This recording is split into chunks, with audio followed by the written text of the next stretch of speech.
Muy buenos días a todos y a todos los que nos acompañan el día de hoy.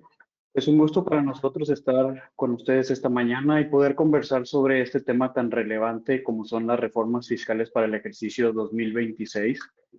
El objetivo de esta sesión es compartir con ustedes los cambios claves y analizar cómo prepararnos para afrontarlas de manera exitosa durante este ejercicio. Queremos que esta sesión sea una sesión cercana, que sea dinámica, que sea enriquecedora para todas y todos ustedes. Mi nombre es Roberto Cantú, soy socio del Departamento de Impuestos en la oficina de Monterrey y tengo el honor de moderar esta sesión.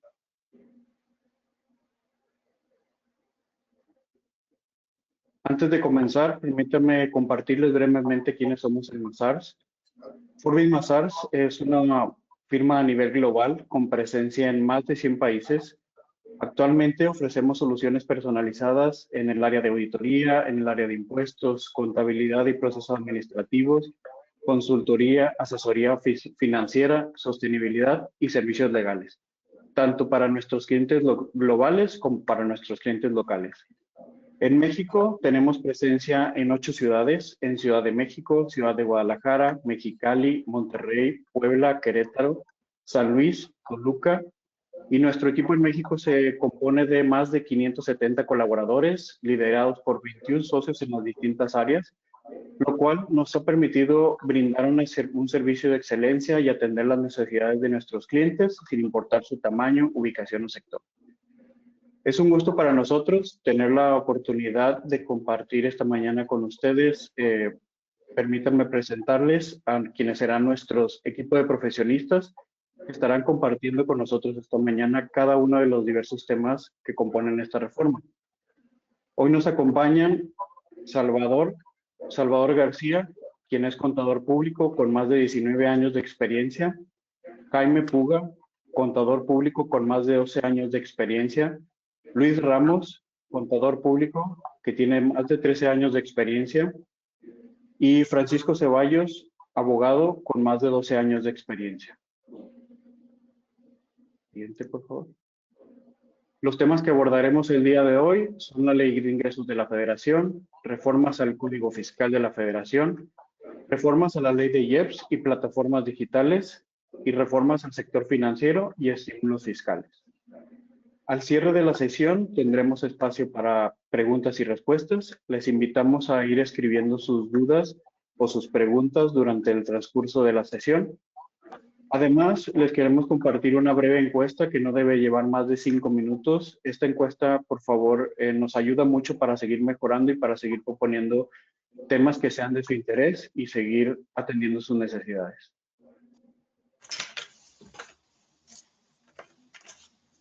Avanzaremos con el primer tema, que es la Ley de Ingresos de la Federación, quien estará a cargo de nuestro socio de Oficina México, Salvador García. Como les había comentado, Salvador cuenta con más de 19 años de experiencia asesorando empresas multinacionales y nacionales en temas fiscales complejos, incluyendo la estrategia corporativa, el cumplimiento tributario, la planeación fiscal, la optimización de tasas. Ha asesorado a empresas en la organización de sus modelos de negocios, así como participado en due diligence. Además, él ha sido conferencista y ha impartido diversos cursos en diversas universidades de la Ciudad de México. Adelante, Salvador. Gracias, Roberto. Pues bueno, yo como mencionaba, les voy a platicar de lo de la Ley de Ingresos de la Federación. La verdad es que este tema es bastante largo, complejo, con muchos números, de donde se derivan todas las demás reformas, pero voy a tratar de ser breve en aras de que mis compañeros tengan el tiempo suficiente para poder detallar cada una de las reformas que nos van a impactar en este 2026, ¿no? Entonces, considerando, pues, para la Ley de Ingresos de la Federación, como saben, este documento se prepara por el gobierno federal, en donde pues, está enfocado principalmente en los 4 puntos que están a cargo del gobierno, que es el desarrollo económico, la distribución de la riqueza, la liberación de precios y el que las personas tengan salarios dignos, ¿no? Entonces, mucho se habló de esta reforma fiscal, en donde se comentaba por el gobierno que pues no era con afanes recaudatorios, ¿no? Que era solamente pequeños ajustes o pequeños cambios que realmente no iban a tener un impacto en el día a día. La verdad es que ahorita lo vamos a platicar. Esto tiene tintes totalmente de recaudatorios. Cada uno de los cambios que se hicieron es porque no se tiene dinero en las arcas del gobierno. Para nadie es desconocido que actualmente es muy difícil obtener una devolución de impuestos, desde la devolución automática de tu declaración anual o alguna devolución de IVA que tuvieras por ahí, en donde incluso si ya la tienes aprobada se tardan mucho en regresártela, ¿no? Entonces, todos estos factores, ahorita que lo vayamos a platicar, pues van a ver cómo esta reforma lo que intenta es tener el dinero, acaparar el dinero de los contribuyentes para tenerlo en las arcas del gobierno, poder operar, que no se detengan pues temas de construcción, temas de inversión, este tema de las devoluciones de impuestos. ¿Por qué? Porque pues lo que se tiene o con lo que se cuenta actualmente pareciera no alcanzar, ¿no? Entonces, si vemos lo de la diapositiva que tenemos aquí, se estima una inflación solamente del 3%, comparado con el ejercicio anterior, que era del 3.5%. Están estimando un crecimiento económico del 1.8 al 2.8%, lo cual la verdad es que es una proyección bastante optimista, considerando que en los últimos años ni siquiera hemos llegado al 1%, ¿no? Y si ustedes se preguntan, oye, ¿esto es bueno, es malo? ¿Cómo estamos comparados con el resto de los países? Pues yo les quisiera comentar que la OCDE para países en Latinoamérica, más o menos el desarrollo esperado es del 3%. Entonces, por mucho que lleguemos al 2.8%, pues como verán, ni siquiera es llegar a lo esperado, ¿no? Y además, hay proyecciones de los bancos en donde a lo mejor nos dicen que no vamos a llegar ni siquiera al 1%, ¿no? Vamos a estar nada más creciendo al 0.9 o el 0.8%. Entonces, esta estimación la verdad es que es bastante optimista, pero pues bueno, veamos cómo nos desarrollamos. El tipo de cambio lo están proyectando a 18.9%. Últimamente, o en los últimos años, no se ha visto un cambio drástico en el tema del tipo de cambio, y lo cual, pues a lo mejor a todos nos pareciera que es muy bueno que el tipo de cambio sea un tipo de cambio bajo, pero si consideramos que nuestro principal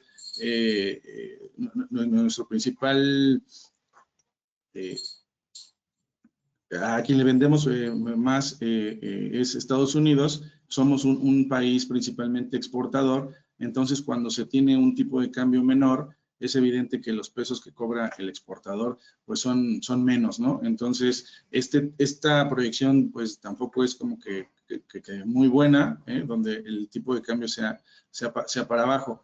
En el tema del barril del petróleo son 57.8 en el 2005, pero en el 2026 ya se tenían, se proyecta el 54.9. Con esta estimación también se ha tenido muchos problemas. ¿Por qué se ha tenido muchos problemas? Pues porque nuestra mezcla no es de las mejores del mundo, porque el precio ha estado fluctuando bastante con el tema de las guerras, y pues nosotros también es muy difícil proyectar qué producción se va a tener a lo largo del ejercicio, considerando pues nuestras capacidades, ¿no? Entonces, después lo que quiero comentarles es que la tasa de interés a CETES en el 2025 ya había sufrido una reducción al 8%. Todavía se estima que se reduzca más, que se reduzca al 6.6. Si ustedes recordarán, en el 2024 estaba alrededor de los 11 puntos, casi 12 puntos, pero ahorita vamos para abajo. ¿Qué es lo que tiene como consecuencia esto? Que el gobierno baja las tasas de interés, entonces le quita ese interés al inversor en tener el dinero guardado y quiere que se vaya a la producción, al mercado, ¿no? Entonces, en vez de tenerlo aquí, que lo inviertan para que podamos hacer un Producto Interno Bruto un poco más alto, que es de lo que ellos están estimando. Pero esto tiene una consecuencia. Lo que hace los ajustes a las tasas de interés, pues es que con esto se ha podido controlar la inflación. en los últimos años, en los últimos gobiernos, incluso en los últimos 7 años, la inflación ha estado controlada, pero las tasas de interés han sido altas, ¿no? Entonces, ahora que se bajen la tasa de interés hasta el 6.6%, esto pudiera desencadenar que la inflación a lo mejor se quede corta en esa estimación del 3%, pero bueno, eso ya depende de cómo se den los resultados. Es algo que ellos le están apostando a bajar la tasa de interés, a que el dinero se regrese a la economía, que pueda fluir y que se pueda subir el crecimiento económico, ¿no? Entonces, respecto al del 2025, en el 2025 y en el 2026 siempre se rompieron récords de recaudación por parte de las autoridades fiscales, eso sin, como les decía, sin tener una reforma fiscal que cambie todo, simplemente han tenido ciertas adecuaciones. Entonces, se pretende alcanzarse los 5.3 billones de pesos, lo cual es algo muy importante para la economía, este tema de la recaudación, pero aquí es en donde nos hacemos la pregunta, ¿cómo es que si en los últimos años no hemos crecido económicamente o se ha crecido muy poco, a casi al 1%, cómo es que se han roto tantos récords de recaudación? Pues ¿cómo? Pues por los cambios que se les han dado y las facultades de comprobación que se les ha dado a las autoridades fiscales, ¿no? En este sentido, ellos han podido recaudar sin tener que invertir tantos recursos humanos, porque todo se está digitalizando, se ha hecho uso de la tecnología, y entonces eso ha hecho que puedan romper cada vez más y más los récords de recaudación año tras año, ¿no? Este cambio en la recaudación pues representa un aumento del 5.7 en comparación del 2025. Entonces, imagínense, si estamos creciendo o estiman ellos al 2.8%, pero van a recabar 5.7% más, esto nos habla de todos los cambios que se están dando en donde incluso las empresas no se espera que crezcan mucho, pero aún así van a estar pagando 5.7% más de impuestos. Lo que yo les quería comentar, un dato que no está en la diapositiva, pero les quería comentar es que de las reformas, esta reforma fiscal incluye 142 ajustes y de los cuales 68 son al Código Fiscal de la Federación. Más adelante mis compañeros les darán más detalle, pero de estos cambios lo único que se busca es que pues darle más dientes al SAT, si me permiten la expresión, que ellos puedan tener más facultades y para poder fiscalizar y para poder recaudar más dinero, ¿no? Entonces, esto es algo que vamos a tener en mente. Anteriormente, lo que hacían las compañías era que cuando el SAT llegaba y te revisaba y a lo mejor incluso te determinaba un crédito fiscal, pues las compañías lo que regularmente hacían es que le hablaban a un especialista, a un experto que les podía defender, se hacían los medios de defensa y a lo mejor se terminaba pagando o nada o menos, ¿no? Hoy en día eso creo que va a cambiar totalmente. Ahora el compliance fiscal va a ser algo que va a ser muy, pero muy importante, porque con el tema, no sé si han estado al tanto con el cambio del tema del amparo, con el cambio del tema de la corte, entonces eso va a ser bastante difícil, lo que hace que tengamos que poner mucho interés en el compliance fiscal, en hacerlo antes de que llegue las autoridades fiscales, porque si no va a ser muy costoso. Más adelante les voy a dar el porqué de este pensamiento del tener todo en regla, todo revisado, y pues si al final se tenía o se pagaba a un asesor externo cuando ya se venían o se tenían las facultades de comprobación abiertas, bueno, pues hacerlo mejor antes para cumplir en forma, en tiempo y evitar cualquier situación con las autoridades fiscales, ¿no? Entonces, si pasamos a la siguiente, por favor. Bueno, como les decía, los ejes principales de la ley de ingresos de la Federación, pues yo los puse en 5 puntos, ¿no? Pero primeramente que no hay cambios en los estímulos fiscales respecto al 2025, nos referimos a que no quitaron nada que ya estuviera. Sí pusieron nuevos estímulos, ahorita mis compañeros van a platicarles de algunos, pero lo principal es que respecto al 2025 no se cambió nada. Después, El tema del programa de regularización para el pago de los impuestos, hay un decreto, bueno, se incluye también como parte de la reforma fiscal, en donde también ahorita lo vamos a ver. Lo que quieren, otra vez, como lo mencioné al principio, es recaudar lo más posible hoy y no después, no esperarse 5 o 6 años a que dure un juicio, ¿no? Por ahí todos sabemos del tema muy mediático de Salinas Pliego, en donde se tardó bastante su juicio para poder recaudar. Bueno, lo que pretende este programa es tener todo ese dinero lo más pronto posible para las arcas del SAT, pues para que ellos puedan operar, y por eso están planteando este cambio que más adelante los vamos a hacer.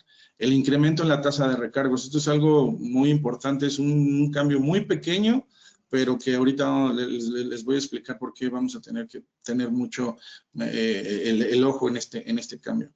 La retención por intereses en el sistema financiero incrementa casi al doble, estaba en el 5 y pasa al punto 9, estaba en el punto 5 y pasa al punto 9, entonces algo otra vez muy pequeño que les va a representar bastante dinero. Eso también ahorita lo vamos a ver a detalle. Y bueno, la liberación de cartas tributarias, que como les dije, es lo que les ha funcionado bastante al SAT, el tema de las revisiones profundas. Si comparamos las visitas domiciliarias del último reporte, o el que vi, el del reporte de julio de 2025, las visitas domiciliarias van a la baja. Entonces, han tenido muy buenos efectos, han tenido recaudaciones históricas y sin hacer ni siquiera visitas domiciliarias, o bueno, sin hacer tantas visitas domiciliarias o sin tener un incremento en las visitas domiciliarias. Esto es un claro reflejo de que el sistema que están implementando está funcionando, que el sistema digital que están utilizando les ayuda bastante para poder abrir algunas revisiones específicas y sobre temas específicos para poder recaudar más de los contribuyentes, ¿no? Y bueno, pues este tema de la ley del ingreso de la federación, pues se aprobó contratar deuda interna de hasta 1.778 billones de pesos, lo cual es algo histórico, es algo, perdón, la deuda externa hasta por 15.500 millones de dólares.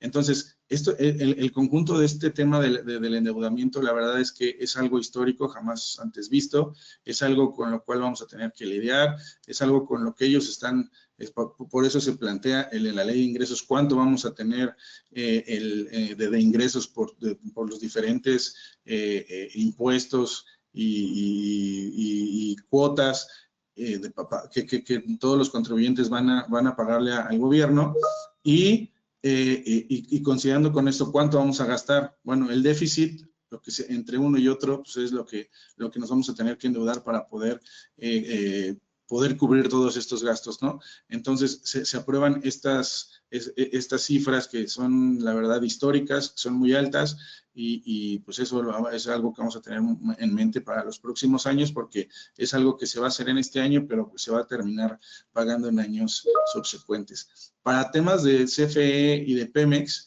pues van a poder contratar endeudamiento con techos específicos siempre y cuando se cumplan algunas metas en el balance financiero. Es decir, dependiendo de cómo vayan resultando sus operaciones, cuántas utilidades vayan teniendo a lo largo del año, se les van a ir liberando techos específicos para poderse endeudar. De nadie es de desconocimiento que Pemex y la CFE están bastante endeudadas. Incluso por ahí hay ya incluso noticias a nivel general en donde Pemex debe bastante dinero, donde no tiene los recursos para poderlo pagar, incluso en temas operativos, ¿no? Donde se deben a contratistas y a proveedores para temas de poder y seguir operando, pero pues el tema es que no se tiene ese dinero. Entonces, en el caso de ellos se les autorizó más endeudamiento, pero con ciertas metas. Vamos al siguiente. Bueno, y ya por último, en el tema de la ley de ingresos de la federación, lo que les decía, hubo cambios en la tasa de recargos, en donde en el tema, aquí lo tenemos en 3 diferentes rubros. En el caso de mora, pues pasa de 1.38 a 2.07%. Cuando tenemos esta opción de pagar en parcialidades, pasa de 1.42, no, ahora va a ser del 1.42 para plazos que sean hasta de 12 meses. Si son pagos de 12 a 24 meses, la tasa será del 1.63 y la tasa será del 1.97 cuando sean parcialidades mayores a 24 meses, ¿no? Y en el caso de prórroga, se aplicará la tasa del 1.38%. Pero aquí lo que les quería comentar, ahora la tasa de recargos por mora, lo que les decía, que va a ser del 2.07%, imagínense que ustedes no pagan una contribución en cierto mes, digamos enero del 2026, y se dan cuenta hasta el siguiente año, en enero del 2027.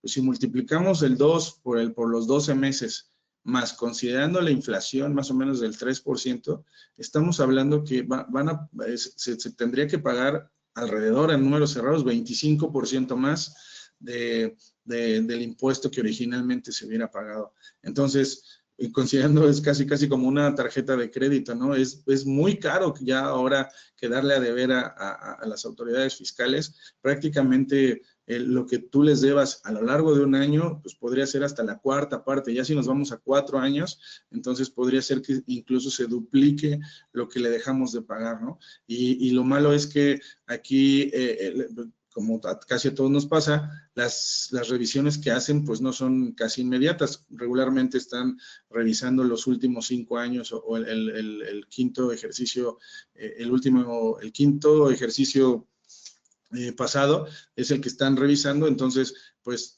ahí se los pongo sobre la mesa, en el que si ustedes dejan o los contribuyentes dejan de pagar algún impuesto, ya sea por un error o porque no se tuvo o porque se omitió, bueno, esto puede ser que se termine pagando lo doble.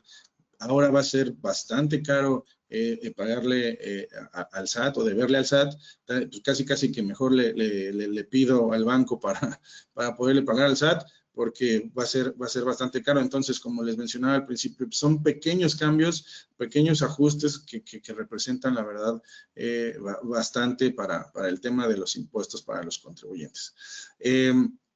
Yo creo que es el tema de la ley de ingresos de la Federación. Hay evidentemente más cambios. Yo enuncié los que me parecieron los más importantes, pero al final vamos a tener una sección de preguntas y respuestas por si no fui claro en algún tema, para que lo puedan preguntar por ahí por medio del chat. Y de todas maneras, pues les vamos a compartir esta presentación en donde vienen mis datos, para que también se sientan libres de que si algo no queda claro o tienen alguna duda, me contacten con toda confianza y yo les estaré contestando. Muchas gracias.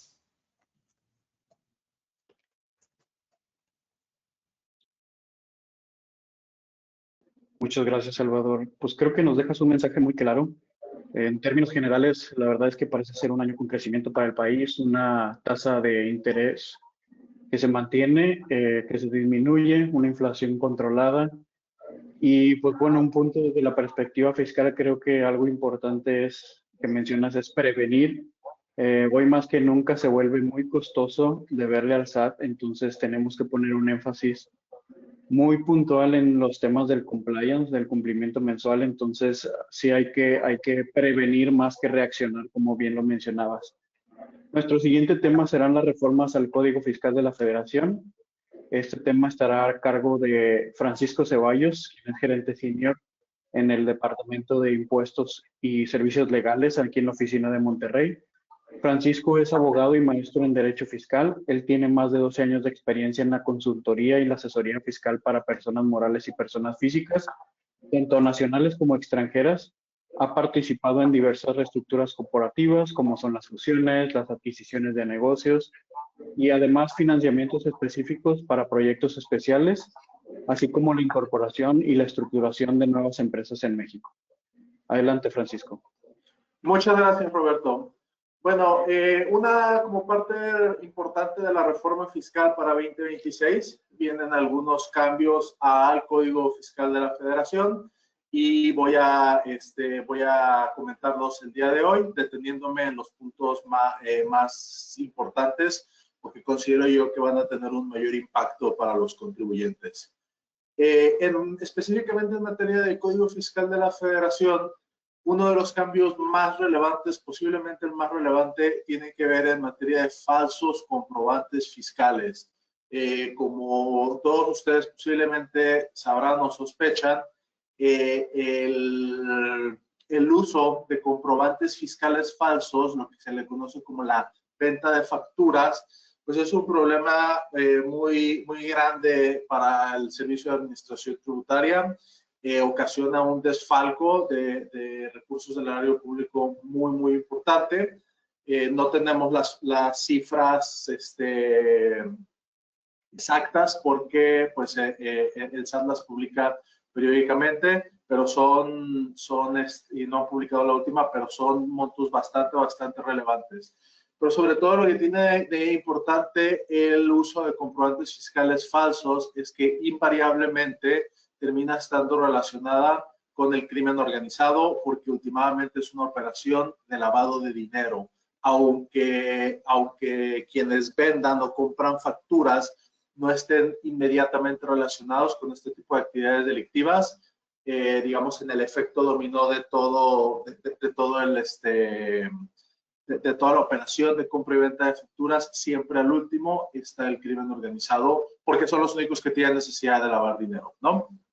Entonces, ¿cuáles son los cambios en materia de comprobantes fiscales falsos? Un cambio que considero yo que es importante destacar tiene que ver con la definición de comprobante fiscal falso. Cuando empezó la reforma de comprobantes fiscales, digamos, toda esta regulación de comprobantes fiscales falsos y ventas de facturas, existía la discusión respecto de qué es un comprobante fiscal falso. Y en muchos litigios en esta materia, el argumento era, si yo emito un CFDI que no ampara una operación, o más bien que no puedo acreditar la materialidad de esa operación, eso no quiere decir que el CFDI sea falso. El CFDI fue emitido en apego a la regulación, tiene el sello del SAT, se identifica el emisor, se identifica el receptor, se identifica el monto, concepto y todos los demás requisitos que ya sabemos del CFDI.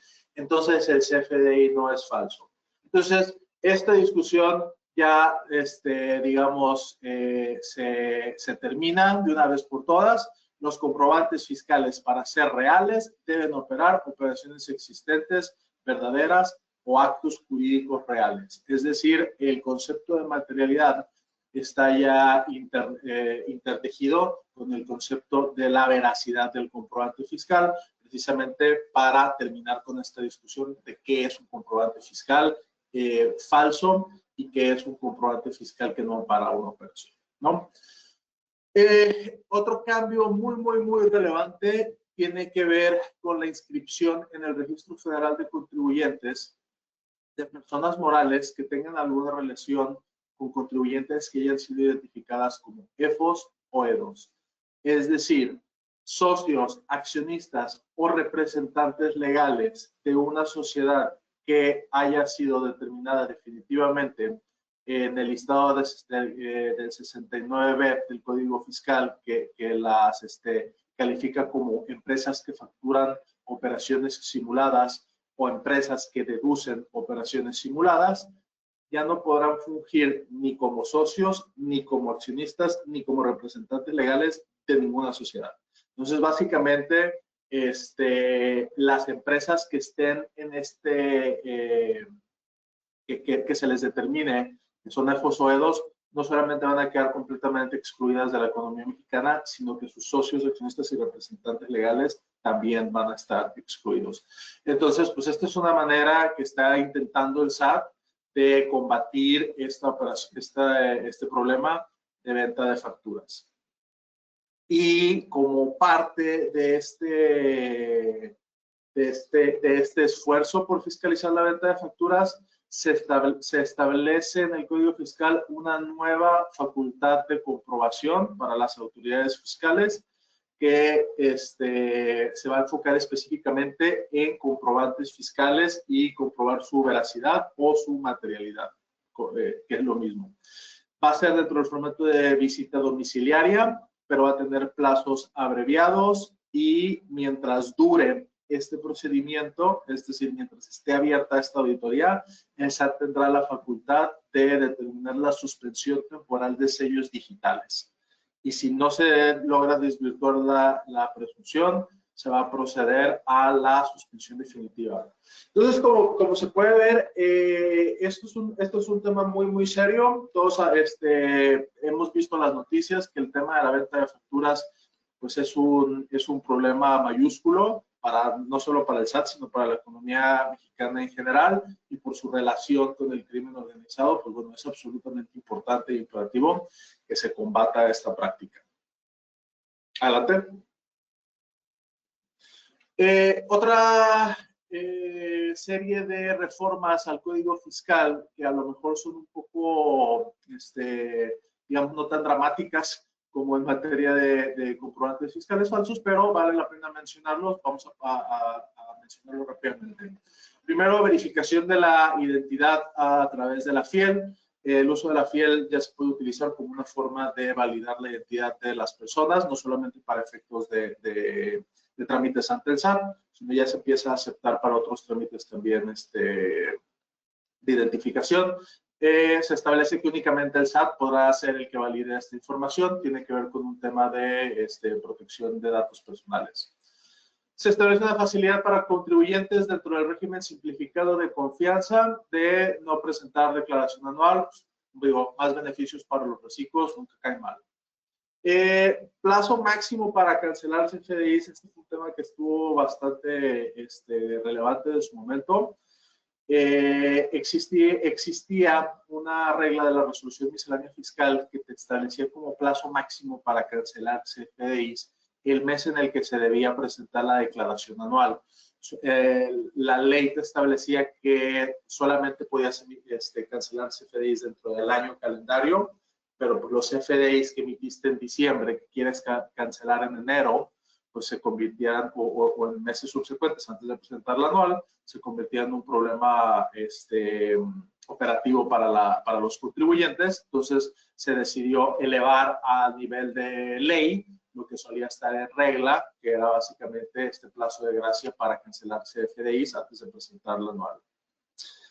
La revisión o reconsideración administrativa es un proceso interno que hace el SAT, no se hace a petición del contribuyente. Básicamente es una forma del SAT de autorregularse dentro de sus distintas áreas. Bueno, se regula, ahora solamente puede versar respecto de créditos fiscales, pero bueno, eso es algo que los contribuyentes no nos toca ver porque es un proceso interno del SAT. Pero bueno. Multas atenuadas para contribuyentes de reciclo, como decíamos, pues bueno, más facilidades para el régimen simplificado de confianza. Y una extensión de plazos para realizar notificaciones. Como sabemos, cuando cae una notificación en buzón tributario, pues tienes 3 días para dártela por notificada y al tercer día se notifica inmediatamente. Este plazo se va a extender y demás plazos de notificaciones por edictos y demás se extienden estos plazos.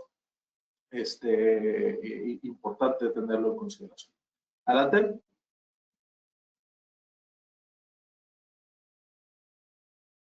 Ahora, fortalecimiento de las facultades para la autoridad fiscal. Bueno, esto es algo que vemos casi en todas las reformas fiscales. Se le dan más, como decía Salvador en la sección anterior, se le dan más dientes al SAT.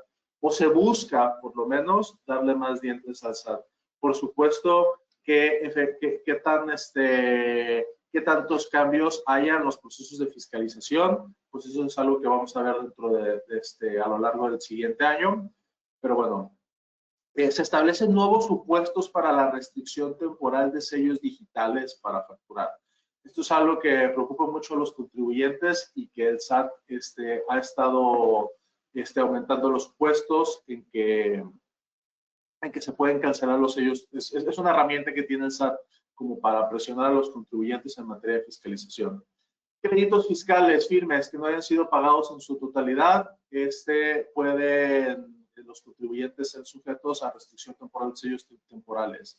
Reciclos que emitan pagos mensuales. Bueno, no todo es beneficios para los reciclos, también aquí se les establece que en caso de que haya incumplimiento van a tener una cancelación temporal. Conductas infractorias en materia aduanera también serán susceptibles de una restricción temporal de sellos digitales con aquellos contribuyentes que lleven a cabo estas prácticas.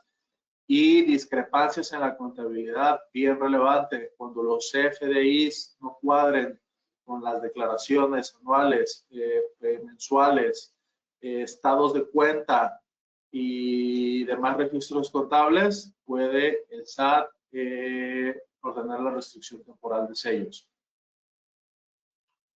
Ahora, otro cambio también, a lo mejor no tan dramático, pero vale la pena mencionarlo.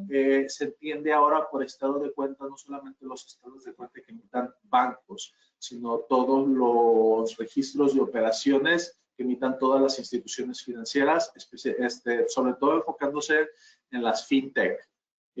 Si un contribuyente tiene activos o tiene estados de cuenta, digamos, en fondos de inversión, o en fintech, o en Bitcoin, o activos digitales, digamos, en instituciones financieras que no son distintas a aquellos que sean bancos, pues bueno, estarán obligados, cada vez que se hable de estados bancarios, se refieren a todo este tipo de documentos.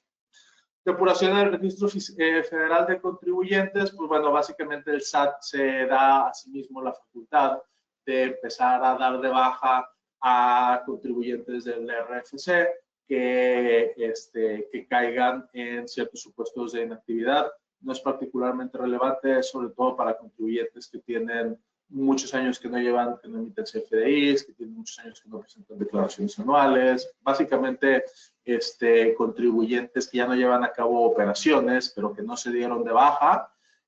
Bueno, el SAT se autoda la facultad de irlos depurando del Registro Federal de Contribuyentes. Y por último, se establece una obligación a los fedatarios públicos de pronunciarse respecto de la autenticidad de instrumentos públicos cuando esto les sea requerido por la autoridad fiscal. Entonces, pues todo esto tiene que ver con más facultades de comprobación de las autoridades fiscales, de la mano de la facultad de comprobación en materia de EDOS, que mencionábamos en la sección 1. Pues bueno, se puede ver que sigue este esfuerzo por fortalecer las facultades del SAT. Vamos a ver cómo evoluciona en el transcurso del siguiente año, si es que hay cambios, si es que no, si es que hay algún abuso de estas facultades, o a lo mejor una de esas ni siquiera nos toca verlas. Adelante.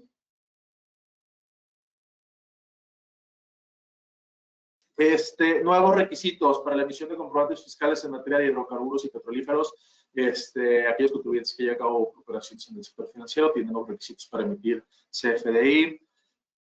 De revisión en tiempo real de plataformas digitales, aquellos piensen tipo en Uber, Airbnb, Amazon, este tipo de actividades económicas, tienen que darle acceso al SAT 24/7 y de forma permanente a la información de sus sistemas y registros. Es decir, el SAT no tendría por qué estarlo pidiendo que se le den acceso, sino que tiene que tener ya por default ese acceso. Se faculta al SAT para usar herramientas tecnológicas en la revisión en el ejercicio de sus facultades fiscales, tomar fotos, básicamente tomar fotos y video cuando hagan visitas domiciliarias. Se amplía el número de vías en las que la autoridad puede notificarles a los contribuyentes el oficio de observaciones de hechos o omisiones cuando se esté bajo facultades de comprobación. Es un proceso de la visita domiciliaria. Básicamente se establecen nuevas reglas para dar más opciones para llevar a cabo este proceso. Es una facilidad administrativa de las facultades de comprobación. Información que debe proporcionarse en una revisión de gabinete. Básicamente, sí es bien relevante, porque cuando cuando un contribuyente estaba bajo el ejercicio de facultades de comprobación del SAT, algo que veíamos muy seguido es que el SAT empezaba a pedir papeles de trabajo y documentación que estuviesen organizados o cruzados de alguna manera muy específica que el SAT requería, ¿no? Piensa, por ejemplo, cuando te piden un papel de trabajo con tu integración de CFDIs, cruzada con contabilidad, cruzada con estados de cuenta, cruzada con materialidad. Y lo que los contribuyentes decían es, bueno, yo no tengo ese papel de trabajo aquí a la mano. No tengo una obligación de tenerlo, tengo una obligación general de llevar mi contabilidad, sí la tengo, pero ese papel de trabajo específico, así como lo pide el SAT, no lo tengo. Entonces, esta regla es bien relevante porque dicen, si dentro de facultades de comprobación, el SAT te pide un papel de trabajo específico, tú estás obligado a generarlo. Aunque no lo tengas cuando el SAT te lo pide, tienes la obligación de generarlo. Entonces, esto es bien relevante para aquellos contribuyentes que se encuentren bajo el ejercicio de facultades de comprobación. Porque este argumento de no me puedes pedir algo que no estoy obligado a llevar, ya no se va a poder utilizar en procesos contenciosos. Esta reforma es absolutamente lapidaria en ese sentido. 7.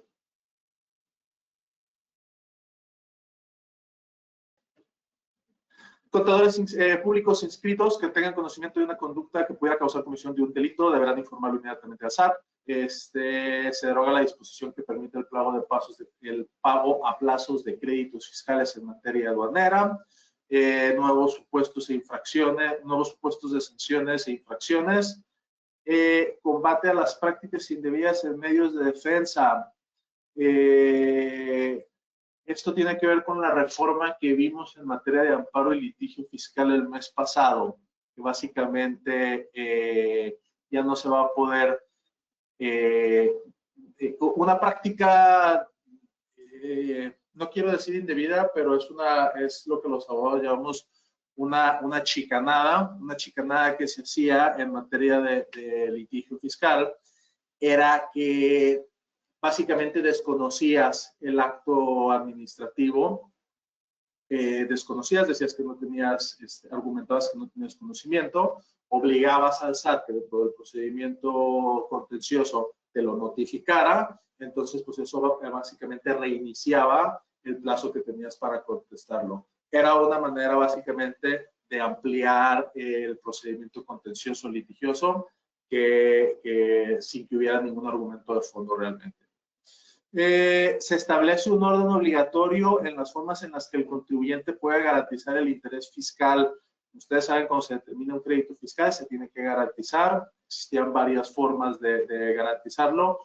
Hay una reforma, la reforma trae una nueva prelación respecto a cómo se tiene que garantizar este interés fiscal, que se tiene que hacer primero y que se tiene que hacer cuando no se pueda hacerlo de esa manera. Combate al mercado ilícito de hidrocarburos, nuevo supuesto de infracción, o sea, de nuevo, combate al comercio de huachicol, más esfuerzos por parte del SAT. Vamos a ver qué tan efectivos resultan ser. Siguiente, por favor.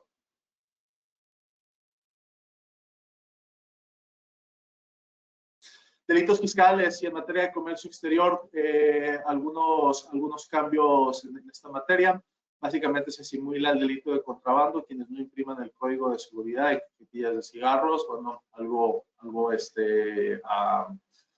a tomar en cuenta para todas las tabacaleras. Prácticas indebidas en procedimientos fiscales, nuevas sanciones para quien emita documentación falsa y presunción de contrabando, del delito de contrabando.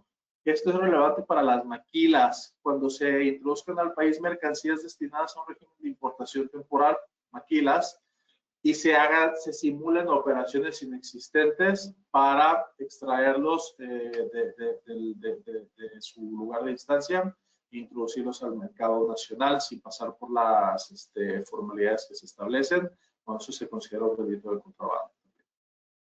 Ya era la simulación de actos ya es un delito, pero bueno, esto lo establece un nuevo tipo penal.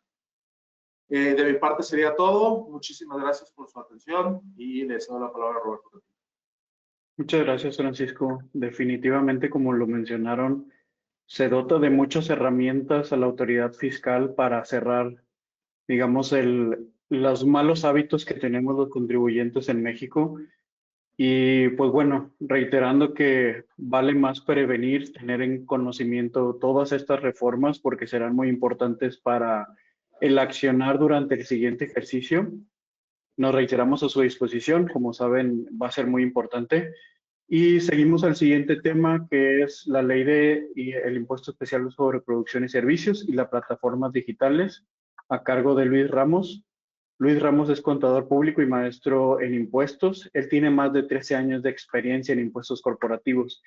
Actualmente, Luis lidera el área de impuestos indirectos en Forbis Mazars, atendiendo a clientes nacionales e internacionales. Adelante, Luis. Muchas gracias y muchas gracias a todos por conectarse en esta sesión de reformas fiscales. Y bueno, en este punto hablaremos sobre los principales cambios a la ley del IEPS que entrará en vigor en el año 2026. Y estos ajustes obviamente forman parte del paquete económico y que están explícitamente justificados en esta exposición de motivos que se envió al Congreso, ¿no? Y vamos a ver por qué el cambio en la ley del IEPS, ¿no?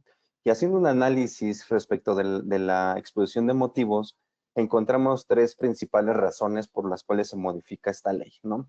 Y la primera tiene que ver principalmente con el tema de la salud pública, ¿no? El gobierno señala que el IEPS debe servir para dejar de incentivar consumo que generan enfermedades crónicas. Entonces, de alguna manera, el gobierno se preocupa por la salud de todos los ciudadanos y que de alguna manera no consuman este tipo de productos o servicios. El segundo es la actualización a los nuevos patrones de consumo y la economía digital. Ya vamos a hablar un poquito más adelante el impacto que tiene la ley del IEPS sobre plataformas digitales. Y el tercero es fortalecer la recaudación, ¿no? Aquí, de alguna manera, si bien es cierto, es una ley que ya existe por muchos años, pero nos enfrentamos a nuevos supuestos, ¿no? Por los cuales es sujeto este impuesto, ¿no? Y bueno, ¿cuáles son los principales cambios que vamos a ver en la ley del IEPS? Primeramente, vamos a hablar de manera general en el tema de tabacos labrados. La tasa aumenta de un 160 a un 200%. Para puros y cigarros hechos a mano, la tasa sube del 30.4 al 32%. El cambio más relevante es la incorporación a todos estos productos que contengan nicotina, naturales o sintéticos, que muy seguramente alguno de ustedes que va a comprar al Oxxo seguramente o a estas tiendas de conveniencia que ya venden este tipo de alternativas de nicotina, que son chicles, que son sobres, que son o los vapeadores, etcétera, que bueno, los vapeadores están prohibidos actualmente, pero ese tipo de productos no estaban establecidos en la ley del IEPS. Entonces, a partir del año 2026, lo que va a causar es que estos productos van a causar el impuesto y seguramente aquellos que los consuman, pues se van a encontrar con un aumento de precio considerable, ¿no? Los cambios en el tabaco y nicotina, bueno, en los tabacos labrados vamos a encontrar que la tasa aumentó del 160 al 200%. Bueno, creo que eso ya lo mencionamos. Y el incremento progresivo en cigarros enajenados, ¿no? Aquí la cuota por cigarro pasa del 0.64 al 1.15 pesos, que es casi un aumento del 80% en la cuota de cigarros, ¿ok? Esta cuota va a ser de manera progresiva. Vamos a llegar a este 1.15 de cuota gradualmente hasta el año 2030. Entonces, no es que de alguna manera el siguiente año ya vamos o aquellos que fuman van a pagar ese aumento en la cuota por cigarro, simplemente es de manera gradual, se los van a ir subiendo. Entonces, no se esperen o no se vayan a espantar que el siguiente año o en 2027, 28, 29 y así, pues les vayan aumentando el precio de los cigarros porque ya viene desde la reforma de 2026, ¿no? ¿Y qué nos encontramos ahora también para las bebidas saborizadas y edulcorantes? Bueno, en este caso, en bebidas saborizadas, pues la cuota por litro prácticamente pues se duplica, ¿no? Se duplica de 1.6 al 3 pesos por litro, ¿no? Entonces, sí es importante ahí que tengan en cuenta aquellos que consumen este tipo de bebidas con saborizantes o edulcorantes, pues que van a ver un incremento en la cuota, ¿no? Y esto fue muy controvertido cuando salió la reforma, la propuesta de reforma, porque no sé si escucharon que, por ejemplo, ciertos electrolitos, ¿no? Que tenían estos edulcorantes que al final estaban considerados también como una bebida que a lo mejor era clasificada como un 0% de IVA, por ejemplo, por ser no entrando en la parte que es como de alto contenido calórico, y por ahí hubo algunas farmacéuticas que tuvieron ese problema porque la propia ley los catalogaba como ya un producto que tenía que pagar IEPS, ¿no? Por no decir nombres, pero son aquellos bebidas que tienen electrolitos, ¿no?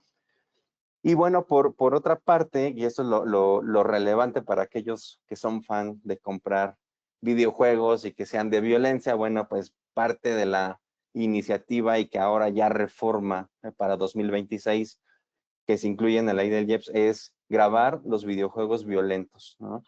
En una tasa del 8%, los juegos con apuesta suben del 30% a un 50%, y del cual las plataformas digitales deberán retener el IEPS al 100%. ¿Qué es esto? Que aun y cuando un extranjero que tenga una plataforma digital, ya sea de apuestas o tenga a disposición videojuegos, bueno, pues también tendrá que hacer la retención de este impuesto. No basta nada más con el tema del IEPS, del IVA, perdón, sino también la parte del IEPS, ¿no?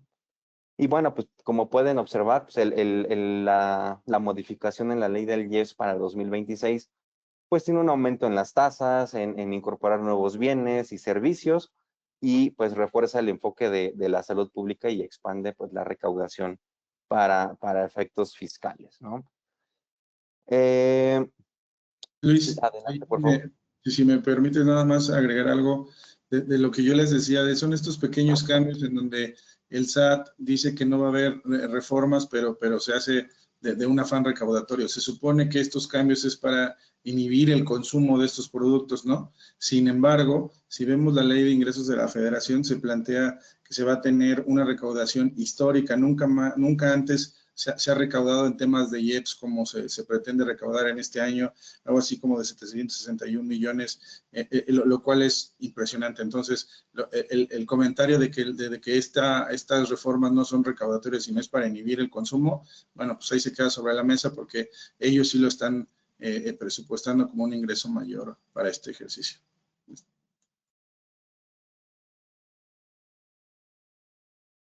Muchas gracias, Salvador, por tu aportación. Y sí, claramente lo que está haciendo el gobierno es tratar de recaudar más preocupándose en este caso por el tema de la salud pública, ¿no? Entonces ya veremos cómo va a ser la recaudación cuando hagamos el comparativo para 2027. Vamos viendo si las metas de recaudación para efectos del IEPS se cumplieron o ver de qué manera la gente sí se hizo conciencia con no comprar este tipo de productos o servicios, ¿no? Adelante, por favor.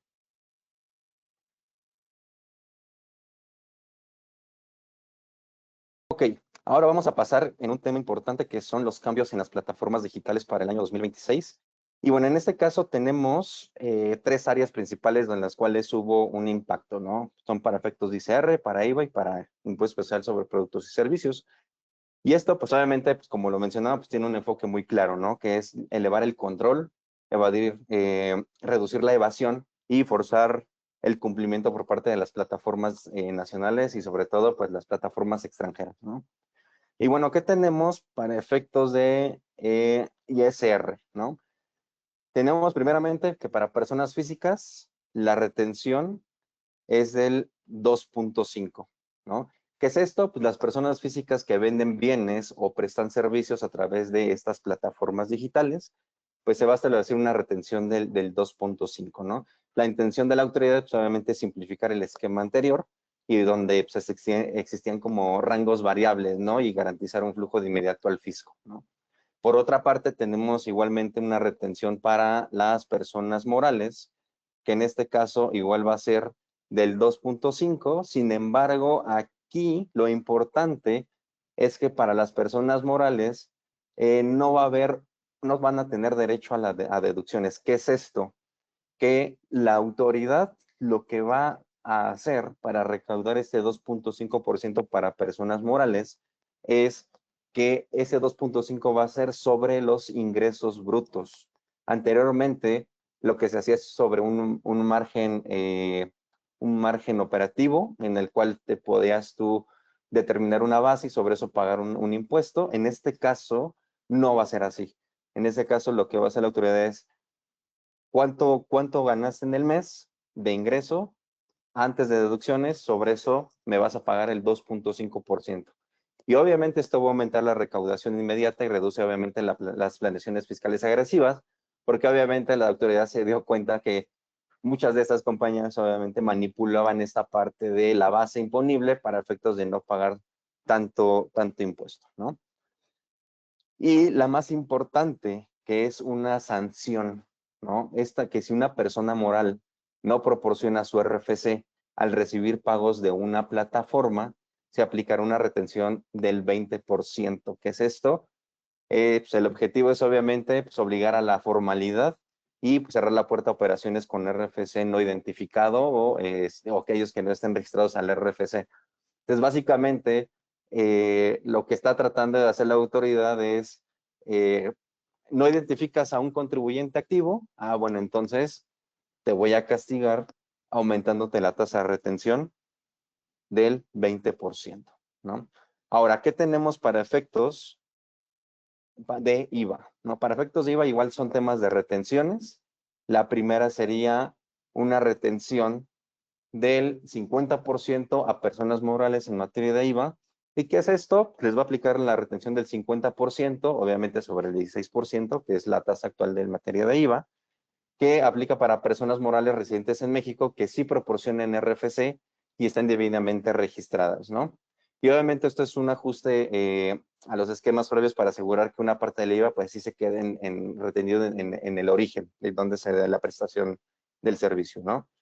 Y bueno, también para la parte de IVA tenemos una contingencia en esta reforma 2026 que se va a retener el 100% de IVA, es decir, pues el 16%, el 100% a las personas morales que no proporcionen su RFC, ¿no? A las personas que se traten de un residente en el extranjero sin establecimiento permanente en México o aquellos pagos que se realicen a cuentas de beneficiarios en el extranjero. Obviamente, pues la exposición de motivos lo que te dice es que la autoridad pues se argumenta de que estos son los puntos donde ocurre mayor evasión y pues triangulación, especialmente en las plataformas de contenidos y servicios y ventas digitales, ¿no? Entonces, si se dan cuenta, la autoridad lo que ya está haciendo es poner más candados a este tipo de plataformas digitales y especialmente a las plataformas extranjeras, de tal suerte que si tú quieres operar aquí en México como plataforma, pues tienes que identificar estos requisitos y si no, realmente la contingencia es una retención del 100%, ¿no? ¿Y qué se viene para efectos del IEPS? Que eso es lo relevante para este 2016, que bueno, ya 2026, perdón, que ya lo vimos al principio de las diapositivas. Y bueno, es esta parte de una retención también para efectos de IEPS, para videojuegos, cuando es intermediación y apuestas, ¿no? En este caso, para efectos de los videojuegos violentos, pues la retención va a ser del 8%, y pues es la primera vez, ¿no? Que la propia autoridad obliga a las plataformas digitales que comercializan videojuegos a retener el 8% de este IEPS. Y obviamente esto se va vinculado con los criterios de la ley del IEPS del artículo 2A, ¿no? En los casos de intermediación, la retención es del 100%, es decir, que cuando una plataforma actúe como intermediario, entonces ahí la retención del IEPS va a ser del 100%, ¿ok? Y para juegos y sorteos en línea, en este caso, la retención va a ser del 50% si el servicio se presta en México, ¿ok? En territorio nacional. Entonces, como pueden ver en esta parte de los cambios a las plataformas digitales, para 2026 pues se van a endurecer más el régimen fiscal para plataformas. Pues hay nuevas retenciones, hay sanciones muy fuertes y una expansión del IEPS hacia videojuegos y pues este tema de apuestas, ¿no? Obviamente esto va en colación con el tema de bloqueos temporales, la que sigue, por favor. Es decir, ¿qué pasa en este tema de que no cumplen las plataformas digitales con todos estos requisitos que les estoy mencionando, adicionalmente a los que ya existían previamente en legislaciones anteriores, ¿no? Pues se viene muy fuerte esta parte de los bloqueos temporales para plataformas, ¿no? O sea, no basta ahora con el tema de bloqueos en los FDIs, en los certificados de sellos digitales, sino también para las plataformas digitales. En un tema operativo va a haber bloqueos. ¿Qué es esto? ¿Qué es un bloqueo temporal, no? A grandes rasgos, pues, son suspensiones que va a ordenar la propia autoridad para impedir que una plataforma digital opere en territorio nacional, ya sea total o parcialmente, y esto cuando inculpa pues, los requisitos establecidos por la propia legislación, ¿no? Obviamente estos bloqueos, pues obviamente va a ser que afecten la propia aplicación cuando sean a través de un celular, o si es a través de página web, pues te van a bloquear el acceso al internet, ¿no? O cuando hagas pagos a través de intermediarios de pago, ya sea estos PayPal, Stripe, lo que tú quieras, también va a ser afectado esa parte de los cobros por intermediación. Entonces, por donde le vean, va a estar bloqueado esa parte de plataformas digitales, ¿no? Y bueno, ¿qué va a causar esta parte de los bloqueos? La primera causa va a ser, pues, un bloqueo temporal cuando se le niegue acceso en tiempo real a la autoridad. Como bien lo mencionaba mi compañero Francisco Ceballos, la autoridad ya tiene esa facultad de que le permitan las plataformas digitales a estos accesos temporales en tiempo real, ¿ok? En caso de que no estén cumpliendo con esa situación, pues va a ser una causal de bloqueo temporal del servidor donde esté operado en territorio nacional, ¿no? ¿Cuál es el segundo supuesto donde va a haber bloqueos? Ah, bueno, pues cuando se omitan los impuestos o las retenciones, ¿no? Esto lo podemos encontrar en la modificación del artículo 2 del IEPS, ¿no? En el inciso B, que es la segunda causal, que en este caso, como bien lo mencioné, pues va a haber esta parte principalmente en la parte del IEPS, ¿no? Si no haces esta retención del 8%, pues va a haber una causal. De alguna manera, en la parte de IVA y de ISR, pues de alguna manera ya se está cumpliendo, ¿no? Cuando salió esta parte de plataformas digitales. Sin embargo, ahora la adaptación que tendría que hacer estas plataformas digitales al incorporar un nuevo impuesto, obviamente esto lo que va a causar, y lo van a ver seguramente en sus plataformas que usan al día a día, pues va a haber un incremento y seguramente a lo mejor no tardan en lanzar estas plataformas digitales un aviso, ¿no? De un upgrade en el precio, ¿no? Por estos impuestos impuesto en México por el IEPS, ¿no? Y la otra causal de suspensión o bloqueo temporal de estas plataformas es que la plataforma distribuya videojuegos violentos o contenido de más de 18 años sin cumplir con las obligaciones del IEPS, ¿no? La clasificación de los requisitos mínimos de identificación del consumidor. Entonces, si se dan cuenta, el tema de bloqueo de plataformas digitales va en conjunto con todos los requisitos anteriores y futuros en este 2016 que debemos de cumplir, y es a lo que se debe de enfrentar todo este tema de plataformas digitales, ¿no? Entonces, sí es importante que aquellos contribuyentes que sean plataformas digitales tienen que hacer una adecuación importante respecto de operativamente, ¿no? Determinando el precio, temas de CFDIs, incluir el precio al consumidor final. Obviamente esto va a haber una pues molestia al consumidor final respecto del aumento en el precio, pues, y como ustedes saben, los impuestos indirectos, tanto el IVA como el IEPS, son impuestos indirectos que son al consumo y que al final quien lo va a pagar es el propio contribuyente, ¿no? Entonces, sí es importante que lo tomen en cuenta, y más ustedes como consumidores que lo van a sentir en su flujo de efectivo, ¿no?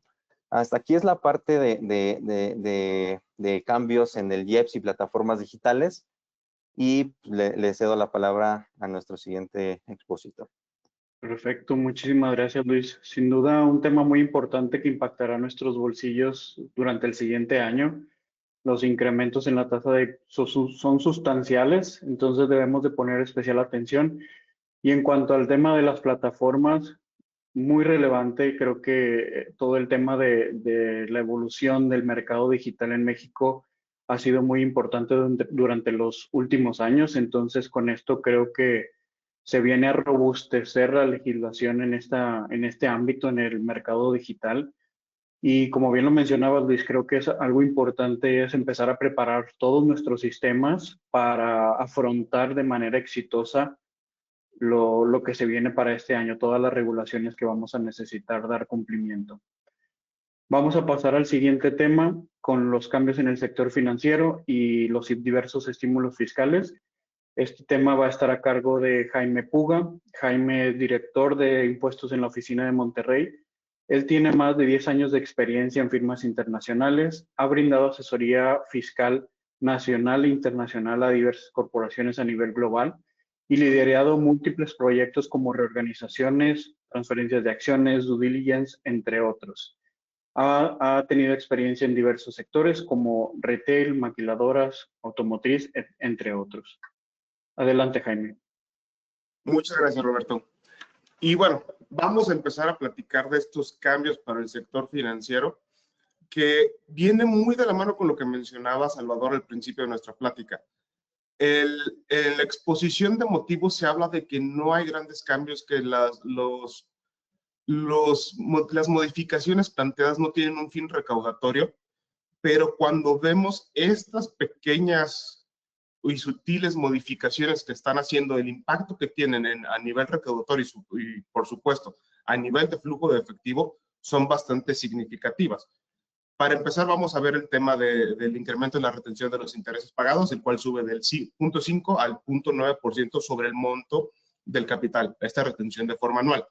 Si bien lo vemos, pareciera que es un incremento pequeñito, no llega ni el 1%, pues es prácticamente el doble de lo que se estaba pagando de retención, lo que estaba reteniendo el ejercicio anterior.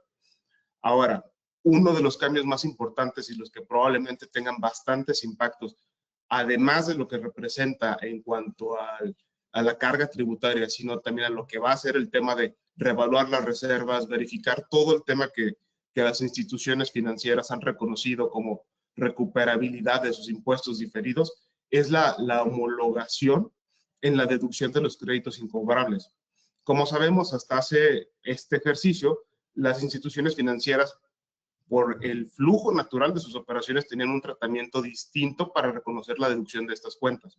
Lo que se busca es que a partir de este ejercicio, su tratamiento se homologue al de cualquier otro contribuyente, es decir, estas se van a poder deducir hasta que se demuestre la notoria imposibilidad, la imposibilidad práctica de cobro, o en su caso, cuando estas hayan expirado. Lo que se vuelve todavía más relevante es cuando hablamos de imposibilidad práctica de cobro para aquellos créditos cuyo principal supere los 30,000 UDIs, más o menos 260,000 pesos. ¿Por qué? Porque como sabemos, la regla general nos lleva a que para poder demostrar que no fue posible cobrarlo, tenemos que contar con la resolución judicial que lo sustente. Es decir, tenemos que agotar todos los medios legales antes de poder reconocer esta deducción. Y para un sector como el financiero, que esto es prácticamente su operación diaria, el costo operativo puede ser, o va a ser, mejor dicho, bastante significativo. El otro tema que también va a tener un impacto bastante grande, tanto operativamente como recaudatoriamente, es esta limitante de la deducción de las aportaciones al IPAB. Si bien el argumento que da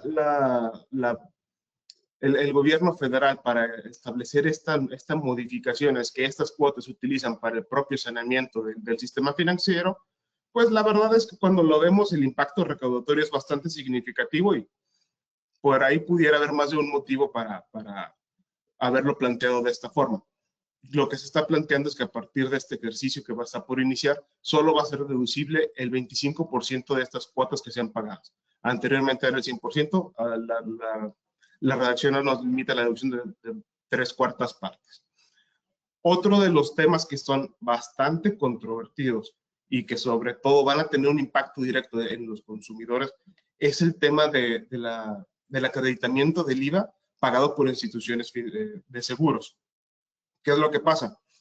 Hasta este ejercicio, digamos que la autoridad no le había gustado, no le gustaba que las instituciones de seguros reconocieran el acreditamiento en la compra de bienes o servicios que se utilizaban para resarcir daños. Lo había estado cuestionando, había sido un tema en el que habían puesto bastante esfuerzo, incluso hay bastantes litigios que han estado impulsando para llevar esto hacia negar este acreditamiento a las instituciones de seguros, pero ya se decidieron quitarse de interpretaciones. Se agrega claramente a esta regulaciones para el próximo ejercicio que este IVA no va a ser acreditable para las instituciones financieras. Se prevé que esto tenga un impacto directo en el costo de los seguros entre un 16 y un 20%, porque, pues bueno, esto es algo que claramente va a afectar el flujo de efectivo y los resultados de las aseguradoras, pero como una especie de punto medio también proponen un estímulo fiscal para aquellos contribuyentes que tuvieran al momento algún litigio, alguna auditoría abierta por IVAs acreditables pagados hasta diciembre del 2024, en el cual les van a permitir, digamos, reconocer este estímulo, reduciendo el impuesto a cargo junto con los recargos y por ahí algunos otros temas. Lo que se vuelve muy importante es que para poder acceder a este estímulo tendremos que presentar un aviso antes del 31 de enero y regularizar la situación fiscal antes del 31 de marzo de 2026. Esto hablando del IVA pagado hasta diciembre de 2024. ¿Qué pasa con 2025? Como está hoy la disposición, prácticamente nos da a entender que todo el IVA que fue pagado por las instituciones de seguros del 1 de enero al 31 de diciembre de este año es un adeudo que tienen con la autoridad. Tan es así que lo que están planteando es dar una especie de estímulo en el cual los contribuyentes, en este caso las instituciones de seguros, no tuvieran que pagar los recargos, pero hicieran el pago en 12 plazos de este IVA acreditado de acuerdo con esta nueva legislación indebidamente hasta diciembre del 2025. Es un cambio bastante significativo. El impacto que se ve que puede tener y que va a tener tanto en el costo de los seguros como en la recaudación, los temas administrativos para las instituciones financieras aseguradoras, se ve que va a ser bastante significativo y bastante complicado. Pasamos a la siguiente, por favor. Bueno, a estas ya son un poquito más formales. Lo que se trata de aquellas instituciones que actúan como intermediarios, ahora van a tener que retener el 9% del impuesto sobre la renta por los intereses nominales que hayan sido pagados y enterarlo como un pago provisional. Eso también va a ser aplicable a los fondos de inversión en deudas y renta variable. Y para el caso de las entidades de financiamiento colectivo o las denominadas fintech, ahora se les establecen las obligaciones de realizar retenciones. 20% en el tema de los intereses nominales pagados, hablando de ISR, y el 16% del IVA de los intereses pagados, así como la obligación de emitir los CFDIs de retención correspondientes.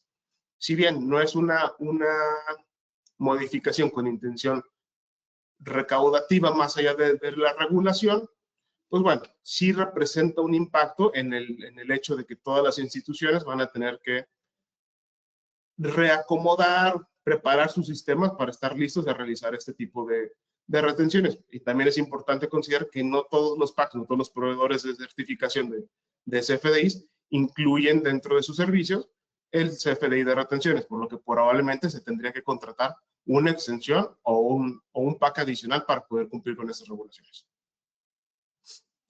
Y si pasamos a la que sigue, por favor.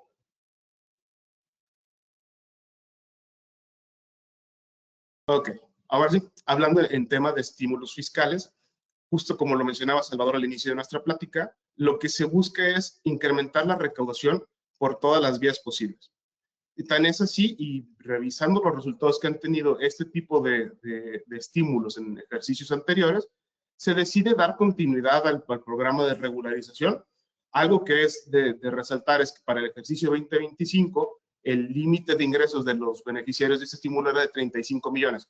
Para 2026 sube a 300 millones, lo cual se espera que amplíe bastante la base de contribuyentes que opten por regularizar su situación fiscal.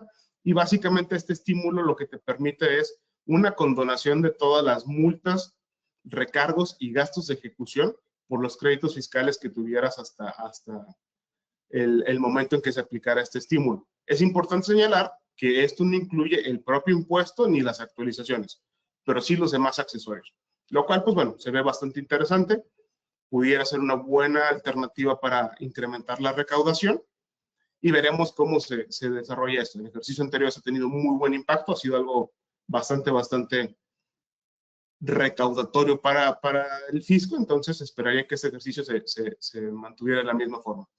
Ahora hablando de la repatriación de capitales, lo que se busca es traer de vuelta a México y que se utilicen en inversiones productivas. Por ahí se habla de temas de activo fijo, terrenos, inversiones que estén relacionadas con el Plan México, los capitales que se hubieran tenido en el extranjero hasta el cierre de septiembre de este ejercicio. El estímulo básicamente consiste en traer esos capitales de vuelta al país, pagar una tasa preferencial reducida del 15% del impuesto y con las condiciones de que tengamos estos capitales por al menos 3 años invertidos en México. Se puede cambiar la inversión, se puede mover de activos fijos a investigación y desarrollo y similares, pero tienen que mantenerse en este tipo de instrumentos, este tipo de inversiones.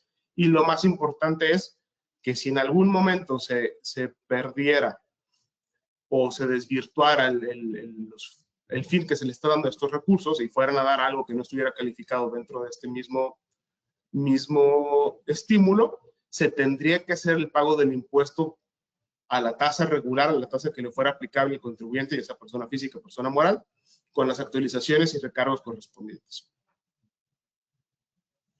Y bueno, finalmente es relevante tenerlo en cuenta que para facilitar lo que corresponde a la planeación del Mundial, a la Copa del Mundo 2026, se están otorgando una serie de facilidades administrativas y de cumplimiento para aquellas entidades que participen de la organización y promoción del encuentro deportivo. Aquí lo importante es que será la FIFA la que deberá de informar a la Secretaría de Hacienda y Crédito Público quiénes son estas personas, quiénes son estas entidades para dar el tratamiento adecuado. Listo. Y de mi parte es todo. Ahí si me permites, Robert, nada más rápido, respecto a la repatriación de capitales, todavía hay temas que esperar con la publicación de la miscelánea fiscal. Nada más comentarles que este programa ya se tenía en el 2017, ya se tuvo en el 2017, solamente que en vez de la tasa del 15%, era del 8%. Entonces, con esto ya hay un antecedente de que se intentó traer el capital al país, pero bueno, tendremos que ver que ahora sí estén las reglas muy claras o más claras de cuando lo hicieron en el 2017, porque pues la verdad es que sí ayudó a traer capitales al país, pero pues bueno, después resultó que en el 2022 prácticamente a todos los contribuyentes que aplicaron este estímulo los revisaron y entonces en vez de pagar el 8% que estaba pactado, terminan pagando el 35%, ¿no? Eso como antecedente es algo que tendremos que poner sobre la mesa porque pues te lo venden como que es algo que te va a ayudar, pero al final, y si tomamos esto como experiencia del 2017, al final les perjudicó bastante, ¿no? Nada más era eso. Totalmente, Salvador. Muchas gracias. Creo que un punto muy interesante que comentas, en estos tipos de estímulos en los que acaba de compartirnos Jaime, creo que algo muy importante es leer las letras chiquitas y estar asegurados en el cumplimiento cabal de los requisitos que se establecen, porque pues representan un riesgo más que un beneficio si no se le da un cumplimiento en la totalidad de los requisitos que esto representan. Ahora, creo que cada vez los requisitos son más puntuales en el sentido de que se trata de cuidar la autoridad fiscal de que no haya algún contribuyente que pueda aprovecharse o tomar ventaja de estos estímulos. Entonces, claro que será muy importante tener en cuenta todos estos detalles que se van a requerir para aplicarlos. Y sin duda un tema muy importante lo que mencionabas en cuanto al sector financiero, más allá de las instituciones bancarias, tanto las instituciones de seguros, que representa un impacto directo para ellos. Entonces, veremos cómo se comporta el 2026, que representará un costo significativo para ellos y adicionalmente todo el tema de retenciones, pues bueno, adaptaciones a los sistemas que se utilizan en el día a día para obtener el control pleno de las retenciones que se necesiten hacer. Muchas gracias, Jaime, por tus comentarios. Ahora iremos a las preguntas y respuestas. Siéntanse libres de compartirnos mediante el chat todas aquellas preguntas. Con gusto estaremos dando atención a las mismas en la medida que podamos durante lo que resta de esta sesión. En su defecto, estaremos dando respuesta de manera personal durante los siguientes días. Una de las primeras preguntas nos comentan en cuanto a temas de operaciones inexistentes. Es una práctica muy común que tenemos nosotros en México, el subsidiar o utilizar a partes terceras para apoyarnos en la operación del día a día. En este sentido, nos preguntan, en materia de operaciones inexistentes y temas de comprobación de los FDIs, aquellas empresas que tienen a lo mejor tercerizada la parte de la logística, a lo mejor algunos servicios como pueden ser contabilidad, impuestos o servicios más especializados que no cuentan de manera directa o en su propiedad, almacenes, etcétera, o equipos de transporte. ¿Cómo vemos en cuanto a la atención a la autoridad fiscal, el que lleguen a visitarnos y en determinado momento se presuma que no hay una capacidad instalada para dar las operaciones o las actividades que ofrece nuestra empresa? ¿Y cómo podemos atender esta visita y atender esta presunción por parte de la autoridad? Muchas gracias, Roberto. Bueno, el tema aquí es, digamos, como para prevenir este tipo de situaciones, es contar con toda la documentación, contar con un expediente de defensa, un expediente que tenga integrada toda la información y documentación relevante, en la cual se pueda ver cómo fue que se llevó a cabo esta operación tercerizada. Es decir, si no se tiene como empleado o con activos y con empleados, si hay partes de la actividad económica que no se llevan a cabo o con activos propios o con empleados propios, tener un expediente ya preparado, listo para entregarse a la autoridad, donde se describa la operación, quién la lleva a cabo, toda la documentación soporte en caso de que hubiera temas de REPSE, contar con toda esa documentación y poder darle materialidad a la operación inmediatamente para que a la autoridad se le pueda comprobar que aunque no se cuente con personal, no se cuente con activos, se está tercerizando esta parte de la operación.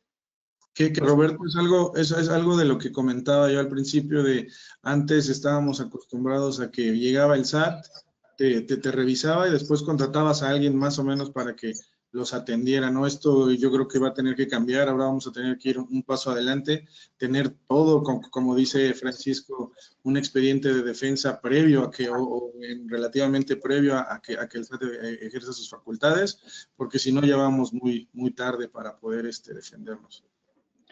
Totalmente, y creo que es algo muy recurrente entre nuestros clientes el que tengan tercerizadas porque es una práctica que se ha normalizado en México y la autoridad fiscal se familiariza con ellos. Sin embargo, creo que sí es un poco estricta en el sentido de la documentación que se debe de tener.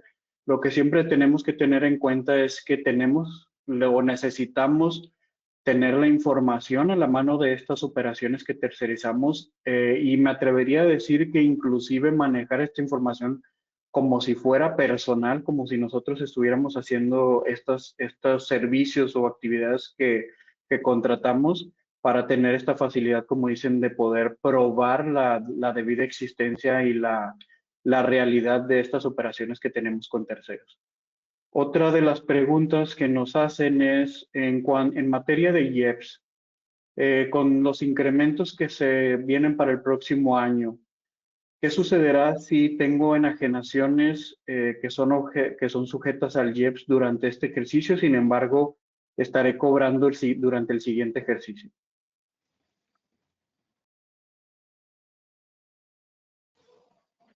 Y si os quieren, esa yo la puedo responder. A ver, recordemos que la ley pues no la puedes hacer retroactiva, ¿no? Entonces, en ese sentido, si tú tuviste una operación, ¿no? Donde ya la facturaste en el ejercicio 2025, pero no ha sido cobrada, pues al final tú vas a seguir causando el impuesto con base a la fecha cuando dio origen la transacción, ¿ok? No quiere decir que vas a tener que actualizar los supuestos para 2026 y incrementar ya sea bases o cuotas o tarifas. Al final, si bien es cierto, la ley del IEPS es flujo de efectivo, pero al final el hecho generador se dio en 2025. Entonces, realmente ahí solamente cuiden la parte de qué facturas se dieron en 2025 para que cuando lo cobren, pues obviamente eso va a tener que cuadrar con lo que facturaron, ¿no? Totalmente. Muchas gracias, Luis. Una última pregunta para respetar el tiempo de todos. En caso de aplicar el estímulo de regularización, ¿cómo se prevé que se pagarán las actualizaciones y recargos en la aplicación de este estímulo? Bueno, de momento se está esperando que se compartan las reglas de carácter general, pero lo importante es que el estímulo de regularización, precisamente lo que condona son los recargos. El tema de actualizaciones, recargos, multas y gastos de ejecución. El tema de actualizaciones y el impuesto tendrá que ser pagado como parte de la declaración en la cual se regularice normalito, y ya veremos cómo se acoplan los formatos para reconocer el resto de los beneficios de ese estímulo. Perfecto. Oye, Roberto, nada más comentarles a todos de lo que comentó Jaime. La semana pasada se reunieron representantes de todas las plataformas digitales, llámese Airbnb, Amazon, Mercado Libre, de todos ellos, porque, pues, como decía Jaime, tenían que tener acceso a los datos, ¿no? En tiempo real, casi que ni siquiera de requerimiento, sino en tiempo real. Y entonces acordaron, porque pues era un tanto agresiva esta reforma, y entonces lo que acordaron entre el SAT y ellos es que pues va a haber reglas y que van a tener que, las plataformas van a poner ellos la información que ellos así consideren necesarias para que el SAT entre en tiempo real y lo haga. Entonces, no van a tener acceso a sus sistemas, que era algo que pudiera entenderse con la reforma, ¿no? Pero más bien ellos van a tener que poner algo para que el SAT se pueda meter en tiempo real, pero no así, no van a ver todos tus datos personales, tus comps, o sea, sino simplemente datos fiscales que ellos les pudieran interesar. Totalmente. Creo que bien lo menciona Salvador y lo mencionamos durante la plática. Algo importante a tener en cuenta es, bueno, ya tenemos la base de lo que serán las reformas. Habrá que estar muy atentos a las reglas que nos emita el SAT para la implementación de las mismas. Entonces, en este sentido, pues faltan algunos detalles, lo podemos decir de esta manera, pero al menos ya podemos ir trabajando o ya debemos estar trabajando sobre los temas que vimos durante la sesión para estar preparados y atenderlas de manera exitosa durante el siguiente ejercicio. Para cerrar la sesión, no nos queremos ir sin despedirnos y sin agradecerles que nos hayan acompañado el día de hoy. Esperamos que esta sesión haya sido de mucha utilidad para ustedes, que sea de utilidad para afrontar los retos que se vienen durante el próximo año.